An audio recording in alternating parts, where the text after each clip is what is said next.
It's a huge question, one that sits right at the heart of what it means to be human. Did our brains get bigger and smarter because we started making tools? Or did we first get smarter brains, and then that brain power let us invent tools? It feels like a chicken and egg problem, doesn't it? But really, it's not just one or the other. It's more like a long, slow, incredible dance, a two-way street where each step influenced the next over millions of years. Our tools and our brains grew up together, shaping each other in ways we're still trying to fully understand. Think about our earliest ancestors. They weren't like us. They walked upright, which was a big deal.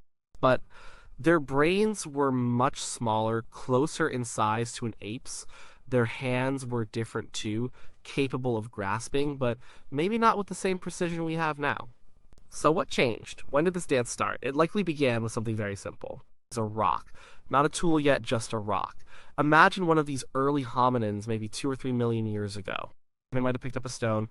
Maybe they saw a bone with some delicious marrow inside, but it was too hard to get to. So they hit the bone with the stone. Or maybe they needed to crack open a tough nut.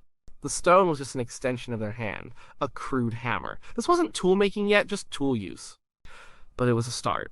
It was a moment of problem solving, a simple action with a direct result. Then came the next step. What if hitting the bone with a raw stone wasn't good enough? What if the stone itself broke in a useful way, one sharp edge? Suddenly, that sharp edge could do things the blunt stone couldn't. It could cut meat, scrape hides, sharpen a stick. This wasn't accidental anymore. This was a discovery, and once discovered, it could be repeated. This is where tool making truly began. To make a sharp stone, you need another stone. You need to hold one stone, the hammer stone, and hit another stone, the core stone, in just the right way. It sounds simple, but it's not. It takes planning. You need to picture what you want the stone to look like. You need to aim. You need to control your strength. You need to understand the material, how the rock breaks. This isn't just random hitting. This is a skill. This requires a brain that can think ahead. These earliest tools, often called Oldowan tools, are incredibly basic. They're mostly flakes struck from a larger core or the core itself after flakes have been removed. But even these simple tools tell us a lot.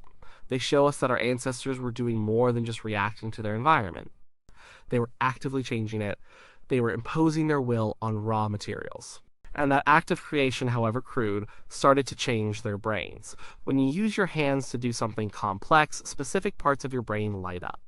The motor cortex, for example, is responsible for controlling voluntary movements. The more precise and complex the movement, the more sophisticated that part of the brain needs to be. Making an Oldowan flake requires fine motor control. It's not just swinging an arm. It's about positioning the wrist, gripping the stone, applying just the right amount of force at just the right angle. Doing this repeatedly, generation after generation, would have put evolutionary pressure on the brain. Those individuals with slightly better hand-eye coordination, slightly better spatial reasoning, slightly better planning abilities would have made better tools. Better tools meant better access to food, better defense, a better chance to survive and pass on those smarter genes.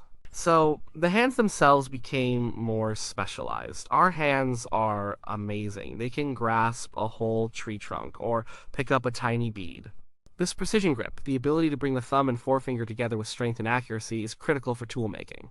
It's unique among primates. While other apes can use tools, their hands aren't quite built for the same level of fine manipulation.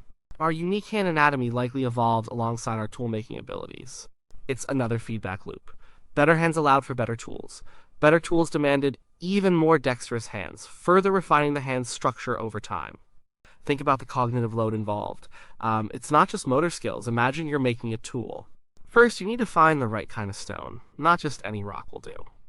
It needs to be brittle enough to flake, but hard enough to hold an edge. This requires knowledge of your environment, memory of where good stones are found. Then, you need to transport that stone. You might carry it some distance to a specific spot where you do your flaking. This shows foresight and planning. You're moving something now for a future benefit. Once you have your stones, you have to remember the sequence of steps. Strike here, then here, then here. What if you make a mistake? You need to adapt. You need to learn from that mistake. This constant process of problem solving, planning, adapting, and learning strengthens neural pathways in the brain. It encourages the development of areas related to executive function, the higher level cognitive skills like decision making, working memory, and inhibition. The brain areas associated with tool use are widespread. They include the frontal lobe, which is crucial for planning and decision making, The parietal lobe, which processes sensory information and spatial reasoning, understanding where things are in space, how they relate to each other. And the temporal lobe, involved in memory and object recognition. When our ancestors were regularly engaging in tool making, all these areas would have been getting a workout. They would have been under selection pressure to become more efficient, more interconnected. One of the biggest impacts of early tools was on diet. Those sharp stone flakes allowed our ancestors to do something new: cut meat. Before tools, they might have scavenged carcasses, but getting the meat off the bone and breaking into the marrow was tough. With sharp tools, they could access high-quality protein and fat from large animal carcasses. This was a game changer. Meat is dense in calories and nutrients. Our brains are incredibly energy-hungry organs. A bigger brain needs a lot of fuel.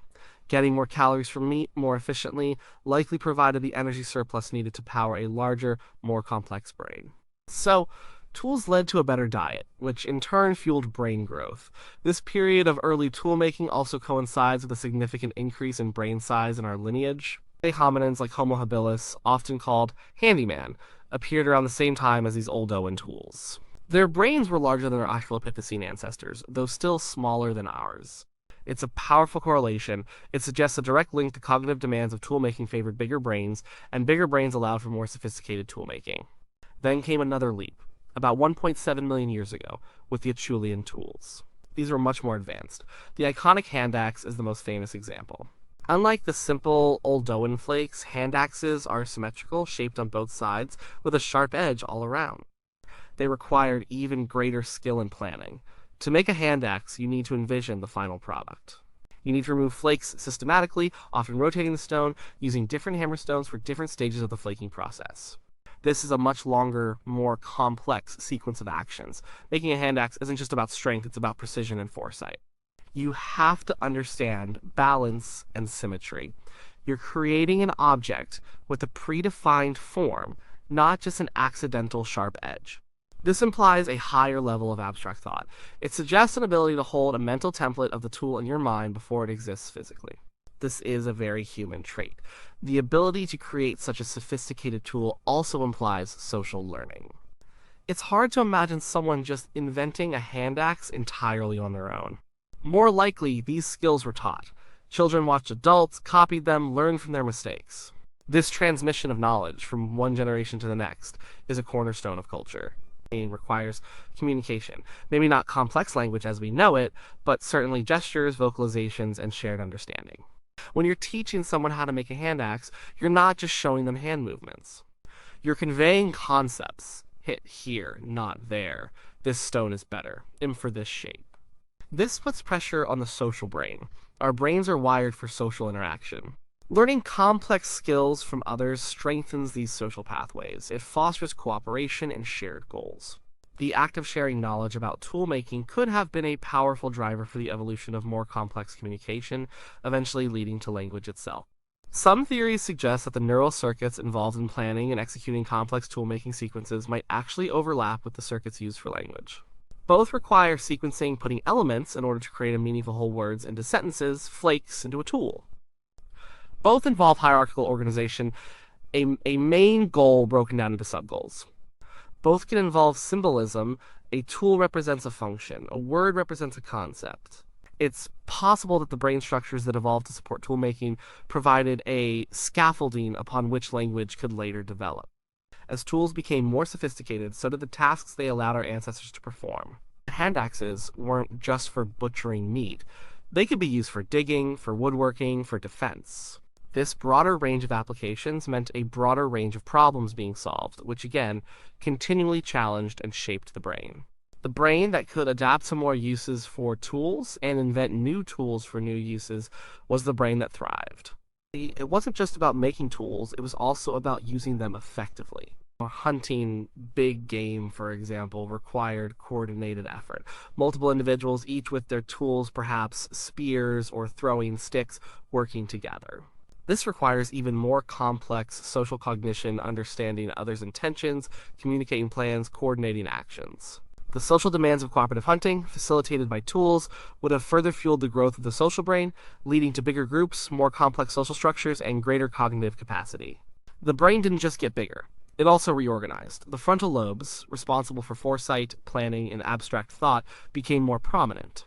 The parietal lobes, which integrate sensory information and are involved in spatial reasoning, also developed. These are the areas crucial for manipulating objects in space and understanding their properties. The cerebellum, which fine-tunes motor control and balance, also saw significant development, probably in response to both upright walking and precise tool use. This feedback loop continued for millions of years.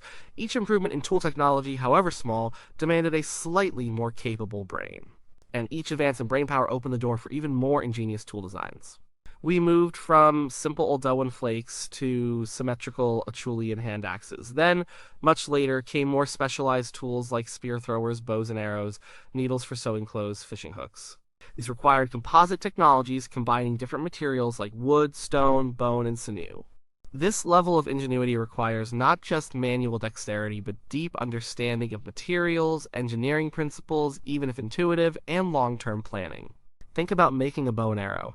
You need to find the right wood for the bow, cure it, shape it. You need strong material for the string. You need straight shafts for the arrows, and precisely flaked points for the arrowheads. All these components must work together. This is an extremely complex manufacturing process that demands high-level cognitive skills, sequential thinking, abstract reasoning, material science understanding, and innovation. The brains that could conceive of and execute such complex projects were truly advanced. And the benefits of these tools are involving better hunting, better clothing, better shelter directly contributed to survival and reproductive success, further cementing these cognitive traits in the human lineage. Even as tools became more complex, they also changed our bodies in other ways. For example, fire, while not a tool in the same way a hand axe is, was a technology that had a massive impact. It allowed us to cook food. Cooked food is easier to chew and digest. This meant our digestive systems didn't have to work as hard, and we could extract more nutrients from our food. This led to smaller teeth, smaller jaws, and a shorter gut. The energy saved from digestion could then be redirected to our energy-hungry brains. So the technology of fire, likely managed with tools, freed up resources for brain growth. The relationship isn't just ancient history. We're still living this co-evolutionary story today. Look around you. Our modern tools are vastly more complex than a hand axe, but they are still shaping our brains. Smartphones, computers, the internet, these are extensions of our minds and bodies. As they change how we access information, how we communicate, how we think. Consider memory. Before written language, people relied heavily on oral traditions and rote memorization. Their brains were likely optimized for those tasks. With writing, we externalize memory. We put it on clay tablets, then paper, now in digital files. We don't need to remember everything ourselves. The tool writing, then computers holds the information for us. This frees up our brains for other tasks like analysis, creativity, or complex problem solving. But it also changes our relationship with memory. We might be less good at remembering facts, but better at navigating vast amounts of information. Our digital tools influence our attention spans, our ability to multitask, our spatial reasoning, think GPS. The constant stream of information and notifications can train our brains for quick shifts in attention, but perhaps at the cost of deep focus. Virtual reality and augmented reality are creating entirely new ways for us to interact with the world, challenging our perception and potentially rewiring our sensory processing. We are constantly adapting to our tools, and our tools are constantly evolving to better suit our changing needs and abilities. The key takeaway is that this isn't a simple cause and effect. It's a continuous dynamic feedback loop. It's not that tools came first, then brains, or brains first, then tools. Instead, a very slight increase in brain capacity allowed for slightly better tool use or making. That slightly better tool use offered an advantage: more food, better defense, better shelter. This advantage led to greater survival and reproductive success for those with slightly better brains. Their offspring inherited those traits, and the cycle continued. Over millions of years, these tiny increments built up, leading to the massive complex brain we have today and the incredibly sophisticated tools we create. Our relationship with tools is fundamental to our identity as a species. It's what sets us apart. We are the tool-making, tool-using animal. This unique capacity didn't just happen by chance. It was forged in a long, intricate dance between our hands, our minds, and the very first stones we picked up to make our mark on the world. The story of human evolution is, in large part, the story of this profound and ongoing co-evolution between our brains and our tools. We are who we are because of this constant conversation between our inner world of thought and our outer world of creation.